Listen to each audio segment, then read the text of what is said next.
Hello everyone, welcome to Saima academy. Friends, अभी तक हमने इस वाले पेपर में 15 क्वेश्चन सॉल्व कर लिए हैं। 2022 का पेपर कर रहे हैं जो हम ये सोशल साइंस का। और अब हम इस वीडियो में 16 से लेके 24 तक के क्वेश्चन से 20 तक के जो क्वेश्चन हैं उनको सॉल्व करेंगे। ठीक है, तो यहाँ पे है फर्स्ट क्वेश्चन हमारा 16 है। कुछ ऐसे कारकों की चर्चा कीजिए जिनसे उपभोक्ताओं का शोषण होता है। Mention few factors which cause exploitation of consumers। उपभोक्ता किसे कहते हैं या कंज्यूमर? जब हम कोई सामान खरीदते हैं तो खरीदने वाला हो हम उपभोक्ता कहलाएंगे, जो खरीदेगा वो उपभोक्ता होता है, यानी यूज़ कर रहा है जो भी सामान को। ठीक है, तो ऐसे कौन से फैक्टर्स हैं, कौन से रीज़न है जिनकी वजह से उनका शोषण होता है, उनका एक्सप्लॉयटेशन होता है? तो हम इसको समझते हैं, पहले हिंदी में समझेंगे। तो देखो, उपभोक्ताओं के शोषण के कारक हैं, यानी कि क्या रीज़न है। फर्स्ट तो है सीमित जानकारी। अगर उपभोक्ता को किसी चीज़ की जानकारी कम होगी, कोई भी जो प्रोडक्ट हम यूज़ कर रहे हैं, अगर हमको उसकी सही तरीके से उसका रेट नहीं पता होगा, उसकी क्वालिटी नहीं पता होगी, तो हम उसके लिए क्या करेंगे? जब हमें यही नहीं, अगर उसके ऊपर MRP नहीं लिखा तो जितना MRP शॉपकीपर हमसे मांगेगा, जितने प्राइस मांगेगा, हम उतना पे कर देंगे। तो एक तरीके से हमारा शोषण हुआ, वो भी है ना। गुणवत्ता, मूल्य, निर्देश, चेतावनी आदि के बारे में सही और समय पर जानकारी के अभाव में उपभोक्ताओं को पता नहीं होता है कि उत्पाद का उपयोग कैसे करना है। अगर किसी ने गलत तरीके से उसको यूज़ कर लिया, जिस तरह से उसको यूज़ नहीं करना था, तो उससे भी उसका, अगर कोई वो खाने की चीज़ है तो उससे नुकसान हो सकता है ना। और वे उत्पाद के लिए MRP से अधिक भुगतान करते हैं। अगर उस पर रेट मेंशन नहीं है, प्रिंट नहीं हुआ हुआ, तो जितना शॉपकीपर मांगेगा फिर उतना देना पड़ेगा। नेक्स्ट है सीमित आपूर्ति। अगर किसी भी उत्पाद की, कोई भी सामान है मार्केट में, उसकी आपूर्ति कम है, तो उससे क्या होगा? उपभोक्ताओं का शोषण तब होता है जब आवश्यक मात्रा में वस्तुएं और सेवाएं बाजार में उपलब्ध नहीं होती। इससे होगा क्या? माल आदि की कालाबाजारी और जमाखोरी होती है। अगर कोई सामान कम हो जाता है, मार्केट में नहीं है और लोग उसको खरीदने वाले ज़्यादा हैं, तो फिर वो उसको ज़्यादा रेट पे बेचना शुरू कर देते हैं। तो ये भी एक तरीके से उपभोक्ताओं का शोषण ही है। एक है साक्षरता। विक्रेताओं द्वारा निरक्षर लोगों को बहुत आसानी से शोषण किया जा सकता है। अनपढ़ लोगों को, जो शॉपकीपर हैं, कोई भी सामान बेचने वाले हैं, बहुत आसानी से बेवकूफ़ बना सकते हैं। कम साक्षरता के कारण हमारे देश में उपभोक्ता जागरूकता का स्तर बहुत कम है। जब लोग कम पढ़े लिखे हैं या बिल्कुल भी पढ़े लिखे नहीं है, उनके साथ अगर कुछ गलत हुआ भी है तो वो कंज्यूमर अपने राइट्स का, अपने अधिकारों का यूज़ ही नहीं करेंगे, क्योंकि उनको उनका पता ही नहीं होता, जागरूकता नहीं है उनके अंदर। ये उत्पादकों और विक्रेताओं को उनके उत्पादों की दरों को उच्च रखने में लाभान्वित करता है। इससे क्या होगा कि अनपढ़ लोगों को, चाहे या कम पढ़े लिखे लोगों को, कितने भी ज़्यादा रेट पे बेचते हैं, तो इस तरीके से शोषण होता है उनका। इंग्लिश में देखते हैं, factors causing exploitation of consumers are. कौन से फैक्टर्स हैं जिनसे कंज्यूमर्स का एक्सप्लॉयटेशन होता है? फर्स्ट है लिमिटेड इन्फॉर्मेशन, क्योंकि अगर किसी प्रोडक्ट की कंप्लीट इन्फॉर्मेशन नहीं है, उस पर रेट प्रिंट नहीं है, तो फिर जो कंज्यूमर है उसको नहीं पता कि कितना इसके लिए रेट होगा, जितना उससे जो शॉपकीपर है या कोई भी प्रोड्यूसर है जितना वो मांगेगा उसको उतना पे करना होगा। तो due to absence of correct and timely information regarding quality, price, instructions, warning etcetera, consumers are not aware of how to use the product. उनको प्रोडक्ट यूज़ करने का भी सही से नहीं पता होता। And they end up paying more for product than the MRP। और वो MRP से ज़्यादा पे कर देते हैं प्रोडक्ट के लिए।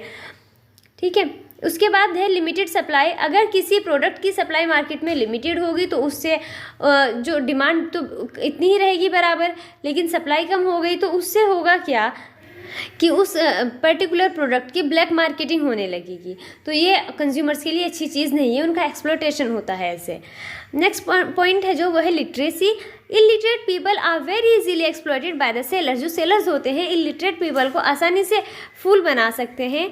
Due to low literacy the level of consumer consciousness in our country is very low. क्योंकि हमारे कंट्री में बहुत सारे लोग ऐसे हैं जिनके, जो ज़्यादा एजुकेटेड नहीं है, ऐसे भी बहुत हैं जो बिल्कुल भी एजुकेटेड नहीं है। तो इसीलिए जो कंज्यूमर कॉन्शियसनेस है वो यानी कंज्यूमर अपने राइट्स के लिए बिल्कुल भी अवेयर नहीं है। उनको नहीं पता कि अगर उनके साथ गलत होता है तो वो क्या कर सकते हैं, अपने राइट्स ही नहीं पता। तो it benefits the producers and sellers in keeping the rates of their products high and earn more profit. तो इससे उन्हीं का बेनिफिट होता है, जो सेलर्स हैं और प्रोड्यूसर्स, वो अपने प्रोडक्ट का रेट काफ़ी हाई रख के बेनिफिट अर्न कर सकते हैं और कंज्यूमर को लॉस रहता है। कंज्यूमर के साथ ये एक्सप्लॉयटेशन होता है, ज़्यादती होती है। Thus the consumers are easily exploited. तो जो कंज्यूमर है वो आसानी से एक्सप्लॉयट हो जाते हैं। आपको क्लियर हुआ ये? अब देखते हैं नेक्स्ट क्वेश्चन। नेक्स्ट है 17th क्वेश्चन। ये है, सुनामी के उत्पन्न होने के कारणों का उल्लेख कीजिए। Mention the causes for the occurrence of tsunami. Tsunami आती क्यों है ये बताना है इसके अंदर। तो समझते हैं इसको पहले हिंदी में। सुनामी उत्पन्न होने के क्या कारण है? एक तो है भूकंप और ज्वालामुखी विस्फोट और भूस्खलन। तो भूकंप क्या, इनसे कैसे आएगी सुनामी? जब समुद्र में तीव्र शक्तिशाली भूकंप आता है तो समुद्र का जल तट की ओर प्रवाहित होने लगता है।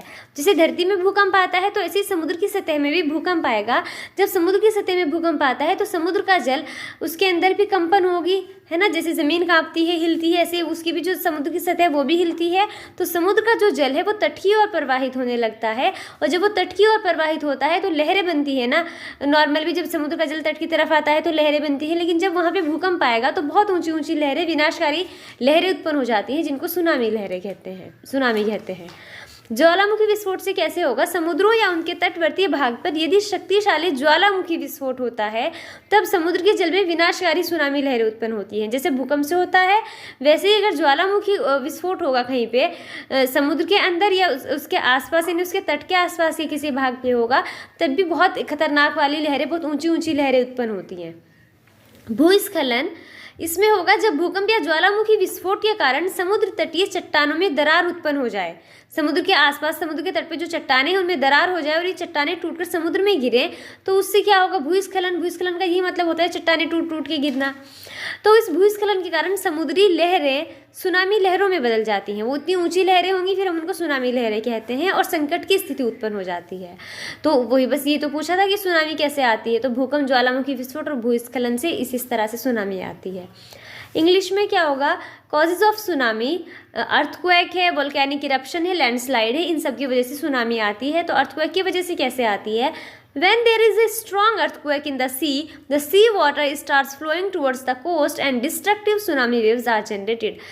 जब सी के अंदर एक स्ट्रॉन्ग अर्थक्वेक आता है, बहुत पावरफुल अर्थक्वेक आता है, जो सी वेव्स हैं वो कोस्टल एरिया की तरफ आना शुरू हो जाती हैं, और उससे बहुत जो डिस्ट्रक्टिव है, बहुत खतरनाक लेवल की सुनामी वेव्स हैं वो जनरेट होती हैं।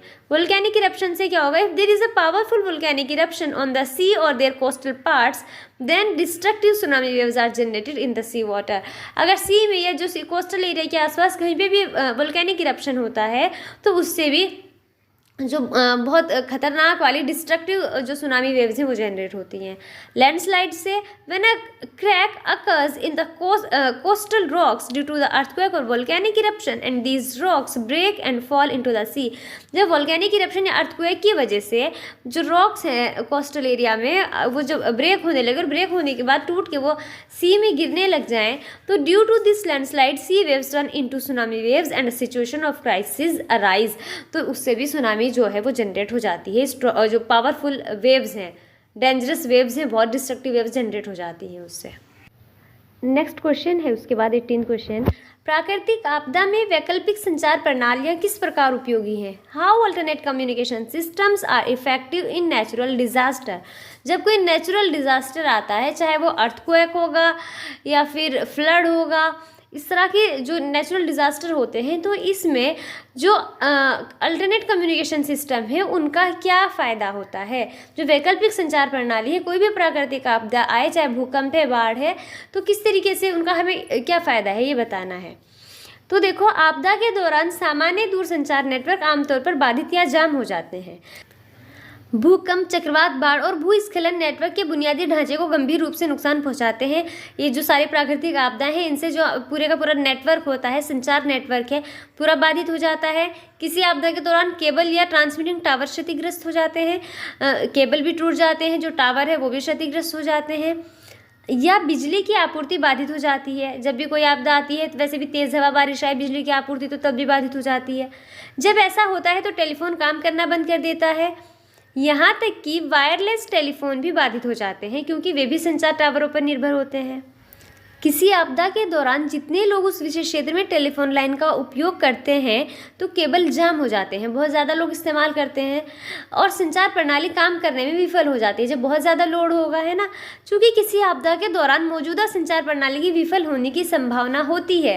भाई हमारे पास अभी तो इंटरनेट भी है, मोबाइल है, लैंडलाइन फ़ोन है, लेकिन जब भी कोई आपदा आती है तो ये सब के सब क्या हो जाते हैं, एकदम से ठप हो जाते हैं, जाम हो जाते हैं। तो संचार की एक वैकल्पिक प्रणाली का होना बहुत ज़रूरी है। अब ये वैकल्पिक प्रणाली कौन सी, जो सैटेलाइट सिस्टम होता है उसकी बात हो रही है यहाँ पे, जिसका उपयोग आपदाओं के दौरान किया जा सके। जैसे कि हम जानते हैं कि आपदा के दौरान संचार बहुत महत्वपूर्ण होता है। भाई जो राहत और बचाव कार्य है, अगर संचार का कोई सिस्टम ही नहीं है, कम्युनिकेशन सिस्टम ही नहीं है, तो कैसे ये सब काम सही तरीके से हो पाएगा। तो इसलिए जो ये वैकल्पिक संचार प्रणाली है बहुत ज़रूरी है। अब इंग्लिश की बारी है। Normal telecommunication networks usually get disrupted और जैम ड्यूरिंग अ डिजास्टर। जो नॉर्मल कम्युनिकेशन सिस्टम है वो या तो जाम हो जाता है या फिर डिस्टर्प्ट हो जाता है। Earthquake, cyclones, floods and landslide severely damage the infrastructure of the network. ये सब जो डिजास्टर हैं ये पूरे इंफ्रास्ट्रक्चर को ही एकदम से डिस्ट्रॉय कर देते हैं। Cables or the transmitting towers are damaged or the power supply disrupting during a disaster।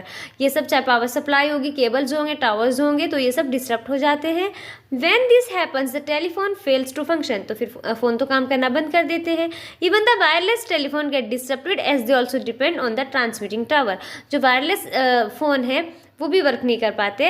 During a disaster as many people want to use the telephone line to that particular area, the cable get jammed and the communication system fails to work.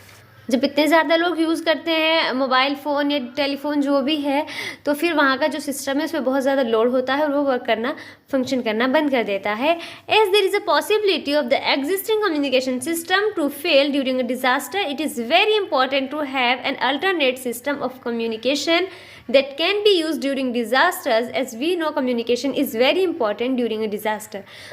क्योंकि already पता है, ये possibility है कि जब भी कोई ऐसा डिज़ास्टर आएगा तो ये सारे जो कम्युनिकेशन सिस्टम है ये फेल हो जाएंगे। तो इसीलिए ऑलरेडी हमारे पास ऐसे मैनेजमेंट होना चाहिए कि हम अल्टरनेटिव जो सिस्टम है कम्युनिकेशन के उनको यूज़ कर पाएँ, यानी कि सैटेलाइट सिस्टम है जो। क्योंकि जब भी कोई डिज़ास्टर आता है तो लोगों का जो टीम है, जो रेस्क्यू टीम है, जो एडमिनिस्ट्रेशन है और जो लोग हैं, आम लोग हैं, इन सब के बीच में कोऑर्डिनेशन और कम्युनिकेशन होना बहुत ज़रूरी है, तभी ये काम सही से हो पाते हैं। ठीक है, अब है 19th क्वेश्चन, ये हिस्ट्री का है, इसको देखते हैं। 1789 ईस्वी में 1789 ईस्वी में हुई फ्रांस की क्रांति के परिणामों का वर्णन कीजिए। Describe the consequences of French revolution of 1789 AD। ये क्वेश्चन बहुत इंपॉर्टेंट है, एग्जाम में बहुत बार पूछा जाता है, 4 मार्क्स का क्वेश्चन है। 19 से लेके अब 28 तक के जो क्वेश्चन है वो 4 मार्क्स के ही आएंगे। तो देखो क्या हुआ था, फ्रांस की क्रांति जो हुई थी, फ्रांस के अंदर पूरी क्रांति चली थी। तो उसके बाद हुआ क्या था वहाँ पे, फ्रांसीसी क्रांति से जो राजनीतिक और संवैधानिक बदलाव हुए उनमें प्रभुसत्ता राजतंत्र से निकलकर फ्रांसीसी नागरिकों के समूह में स्थानांतरित हो गई। मतलब अब वहाँ पे राजतंत्र नहीं रहा था। जब ये फ्रांस के अंदर क्रांति हुई 1789 में, उससे पहले वहाँ पे राजतंत्र था, राजा का शासन था। तो अब वो राजा का शासन ना रह के नागरिकों के पास चली गई, यानी कि वहाँ पे लोकतंत्र आया, डेमोक्रेसी आई, जैसे कि इंडिया में है। क्रांति ने घोषणा की कि अब लोगों द्वारा राष्ट्र का गठन होगा और वही उसकी नियति तय करेंगे। इलेक्शन होंगे, जैसे लोग देश के नेताओं को चुनने में अपनी लोग चुनते हैं, तो वैसे होगा। प्रारंभ से ही फ्रांसीसी क्रांतिकारियों ने ऐसे अनेक कदम उठाए जिनसे फ्रांसीसी लोगों में एक सामूहिक पहचान की भावना पैदा हो सकती थी। क्रांतिकारियों ने ऐसे किया कि लोगों को अपने देश के लिए प्यार होने लगा, लोगों के अंदर देश के लिए जो सम्मान की और प्यार की भावना है वो पैदा हुई। पितृभूमि और नागरिक जैसे विचारों ने एक संयुक्त समुदाय के विचार पर बल दिया, जिसे एक संविधान के अंतर्गत समान अधिकार प्राप्त थे। एक नया संविधान बना जिसमें सबको बराबर अधिकार होंगे। एक नया फ्रांसीसी झंडा तिरंगा चुना गया। स्टेट जनरल का चुनाव सक्रिय नागरिकों के समूह द्वारा किया जाने लगा और उसका नाम बदलकर नेशनल असेंबली कर दिया। अब वो नेशनल असेंबली थी, अब एस्टेट जनरल नहीं रहा। नई स्तुतियाँ रची गई, मतलब कि पोएम वगैरह देश के लिए, शपथ ली गई, शहीदों का गुणगान हुआ और ये सब राष्ट्र के नाम पे हुआ। लोगों के अंदर देशभक्ति की भावना आ रही थी।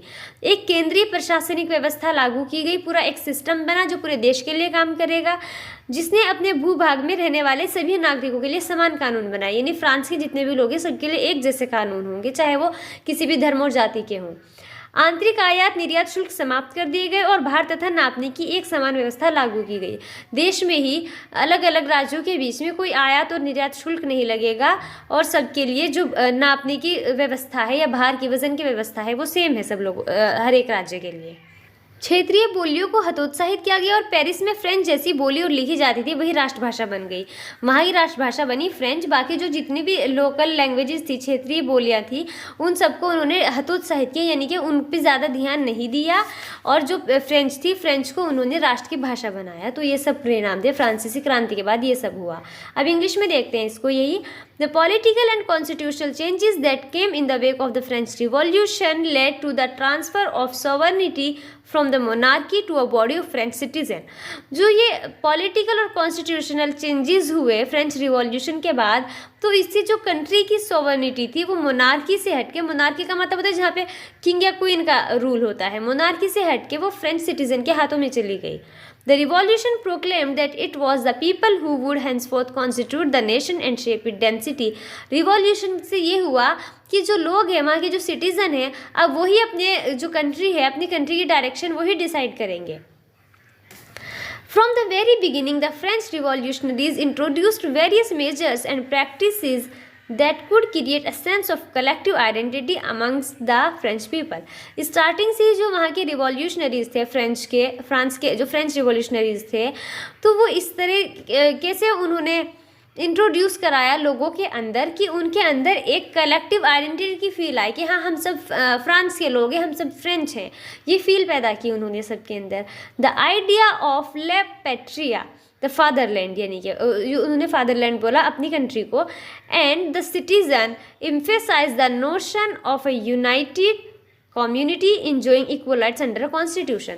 इस तरह के जो आइडियाज़ थे उनसे लोगों के अंदर एक कलेक्टिव आइडेंटिटी का फील आया और वहाँ पे एक ऐसी कम्युनिटी बनना चाहते थे वो लोग कि सबके पास इक्वल राइट्स हों। A new French flag, the tricolor was chosen, नया ट्राइकलर बना, उनका नया फ्लैग बना। The Estates General was elected by the body of active citizens। Active citizen मतलब इलेक्शन हुआ तो लोगों ने उसको सेलेक्ट किया। And renamed the national assembly, तो फिर उसका एस्टेट जनरल था उसका नाम बदल के नेशनल असेंबली कर दिया।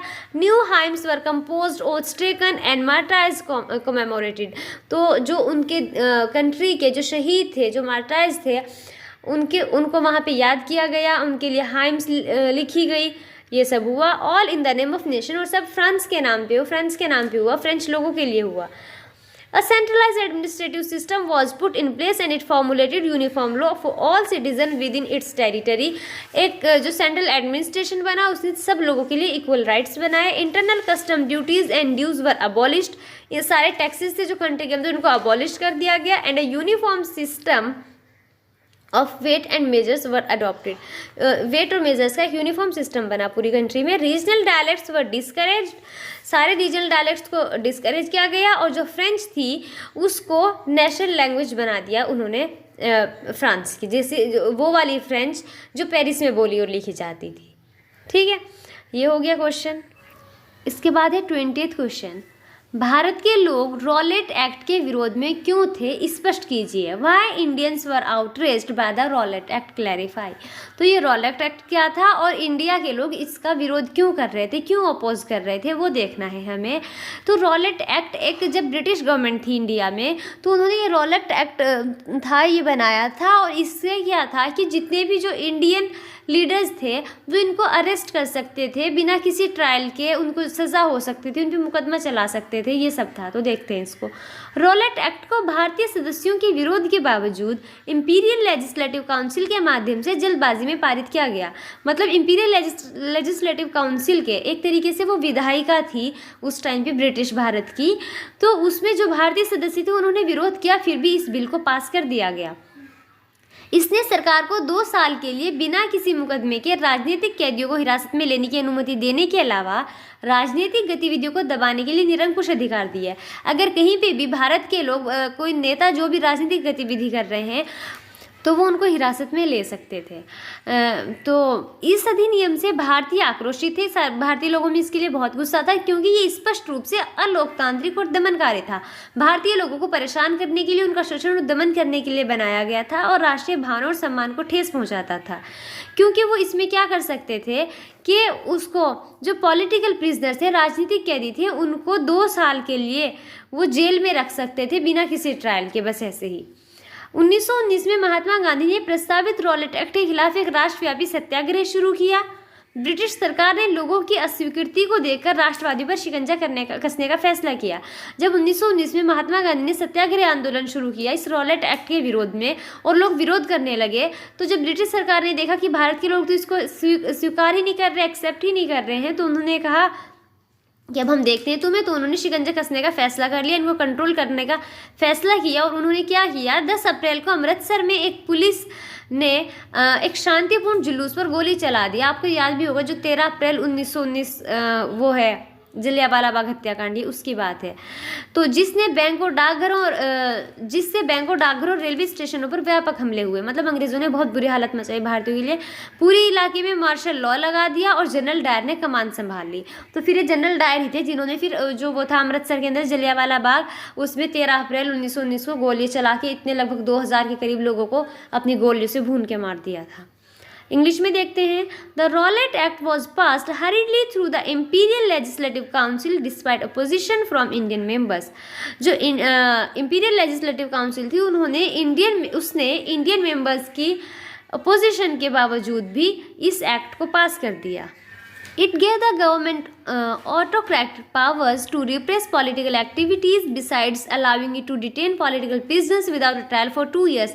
बिना ट्रायल के 2 years तक उसको डिटेन करके रख सकते थे किसी भी पॉलिटिकल प्रिजनर्स को, मतलब इंडियंस को। The Indian were outraged by this act as it was clearly undemocratic and oppressive. ये ऑप्रेसिव था, इंडियन को एक्सप्लॉइट करने के लिए, उनको तंग करने के लिए, टॉर्चर करने के लिए बनाया गया था। And hurt national sentiments and dignity, और जो इंडियंस थे, इंडिया की जो वो थी डिग्निटी थी, उसको नुकसान पहुंचाने वाला था।